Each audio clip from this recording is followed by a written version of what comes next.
ایک لڑکی جب جیل سے باہر نکلی، ابھی ایک ہفتہ جو ہوا آزادی کا، تو وہ جب جا رہی تھی تو 15-18 سال کی تھی. جب وہ باہر آئی تو اس کے ساتھ 3 بچے تھے، اور وہ بچے اپنے چہرے سے، معصوم چہروں سے یہ سوال کر رہے تھے کہ ہمارے والد کون ہیں، ہمارے باپ کا نام کیا ہے، ہم کسے ابو کہہ کے پکاریں. ایسا 100,000 مسلمان لڑکیوں کے ساتھ عزت لوٹی جاتی، ان پر رحم نہیں کیا جاتا. آپ اندازہ کریں کہ کتنی ہزار بیٹیوں کے ساتھ ایسے مظالم ڈھائے گئے ہوں گے جنہیں سنایا جائے تو رونگٹے کھڑے ہو جائیں گے. 2011 سے لے کر 2019 تک کی رپورٹ ہے، جنرل نالج ایک کتاب ہے، اس میں آپ دیکھیں 2019 تک 8 لاکھ سے زائد افراد کو، مسلمانوں کو بشار الاسد نے ہلاک کیا ہے. اسٹالین نے کتنے کیا تھا؟ 5 کروڑ. بشار الاسد نے کتنے کیا؟ 8 لاکھ. صرف مسلمانوں کو اس درندے نے ختم کیا، جن میں 50,000 معصوم بچے تھے. 50 لاکھ وطن چھوڑ کے چلے گئے، ترکی، اردن وغیرہ میں پناہ پائے. بشار الاسد کی اس درندگی کی وجہ سے 2011 سے 2018 تک کی رپورٹ ہے، 1 لاکھ قیدیوں کو اس نے ختم کر کے 1 لاکھ قیدیوں کو دفن کرنے کا قبرستان بنایا، جس میں ایک ایک کو الگ دفن کرنے کی ضرورت نہیں ہے، سب کو ایک ساتھ دفن کر دیا گیا. پھر جو ڈاکٹروں کی سرچ رپورٹ گئی ہے وہ دیکھ کر کہتی ہے بعضوں کو گولی سے مار کر، بعضوں کو جلا کر، بعضوں کو کیمیکل ڈال کر مارا گیا ہے. یہ سارے مسلمانوں پر ہوئے ظلم ہیں.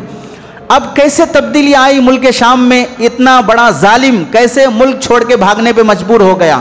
چنانچہ آپ دیکھیں حالیہ انقلاب، اگر یہ لفظ مجھے غلط لگتا ہے کہ بھئی بیان میں ایسا لفظ بول دیے، جن معصوموں پر ظلم ہوا ہوگا وہ اگر ابھی آپ دیکھ لیجئے ویڈیوز، بشار الاسد کے خاندان سے جو بھی مل رہا ہے اس کی ایسی ٹھکائی ہو رہی ہے کہ کوئی رحم نہیں کیا جا رہا، کیونکہ ظلم کبھی ہمیشہ ایک ساتھ پنپنے والا نہیں ہے. آپ دیکھیں حال میں جو تبدیلی آئی، کیسے آئی؟ ردع العدوان کے نام سے ان لوگوں نے 27 نومبر 2024 کو شروع کیا کہ بہت ظلم ہو رہا ہے ہمارے ملک میں، اس ظالم پارٹی کو ختم کرنا چاہیے. نوجوانوں نے ابتدا میں ملک کے اس بشار کے ظلم کو ختم کرنے کا اعلان کیا. ہوا اس طرح کہ کچھ بچوں نے دیوار پر لکھا یسقط بشار، بشار کی حکومت ختم ہو جائے گی. تو اس کی فوج نے، بشار کی فوج نے جب دیکھا تو ان بچوں کو پکڑ کر سر کے بل الٹا لٹکا کر ان کے ناخن اکھاڑ دیے، معصوم بچوں کے. یہ کب کی رپورٹ ہے؟ 27 نومبر 2024. اب کون سا چل رہا ہے؟ دسمبر چل رہا ہے. 1 مہینہ پہلے کی رپورٹ ہے. الٹا لٹکا دیا معصوم بچوں کے ساتھ. پھر اس ظالم درندہ فوج نے کیا کہا؟ لا یسقط بشار بل یسقط ربک.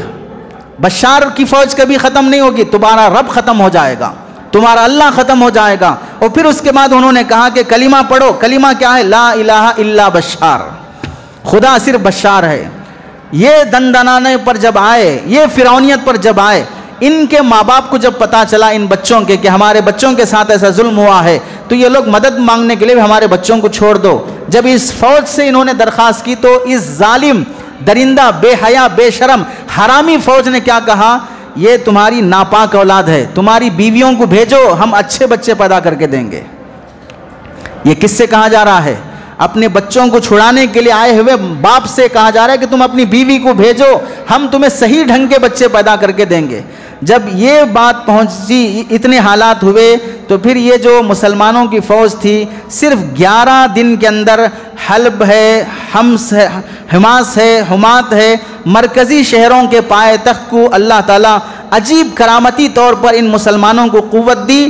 8 دسمبر سے لے کر 8 دسمبر تک صرف 11 دن کے اندر انہوں نے 55 سال سے چلنے والے ظالم حکمرانوں کے تخت کو پلٹ دیا.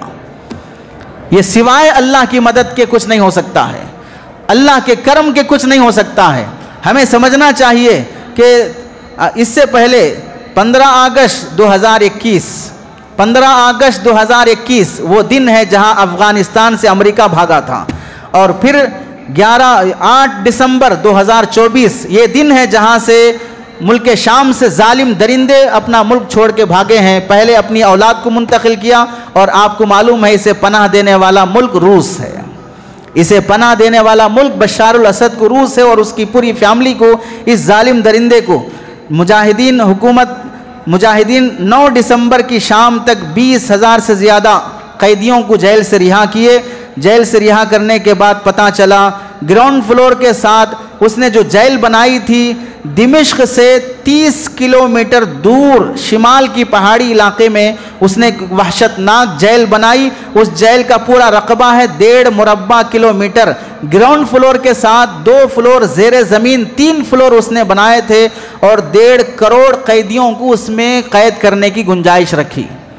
1.5 کروڑ قیدی ایک وقت جیل میں رکھے جا سکتے ہیں، ایسی جیل اس نے بنائی۔ 1987 میں حافظ الاسد نے وہ جیل بنائی تھی۔ اس جیل کی کاروائی 2017 تک کی رپورٹ میں لکھا گیا ہے اس نے انسانی سلیٹر ہاؤس بنایا تھا جہاں پر انسانوں کو ذبح کیا جا سکے۔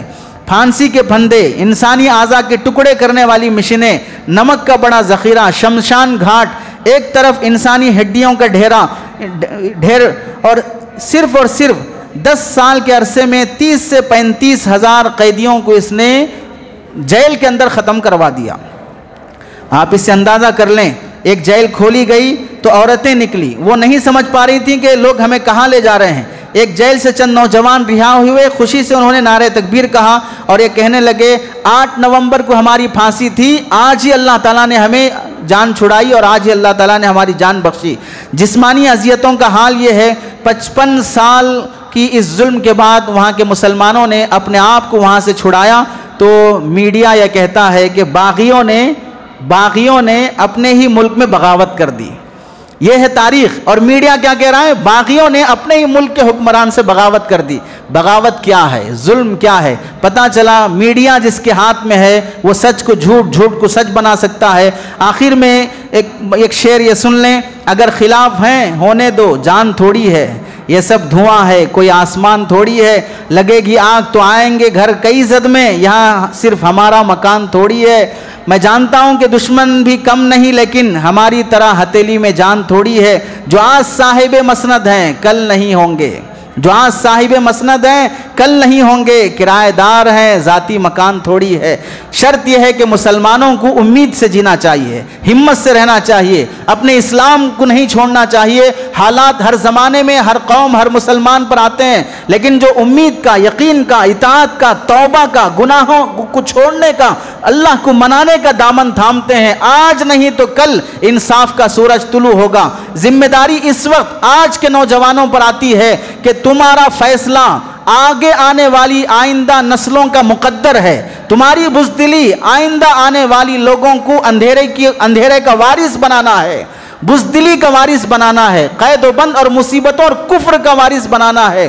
ہمیں ہمت سے جینا، امید سے جینا، اطاعت اور اللہ کی فرمانبرداری کے ساتھ جینا ہوگا، جیسے وہاں پر ظالموں سے اللہ نے ظلم کو نجات دیا ہے، ملک کو نجات دیا ہے۔ وقت اللہ کے فیصلے کا آنے والا ہے، شرط یہ ہے کہ ہم توبہ اور رجوع اللہ کریں۔ اللہ سے دعا ہے کہ اللہ عمل کی توفیق نصیب فرمائے۔ آمین۔ وآخر دعوانا الحمدللہ رب العالمین۔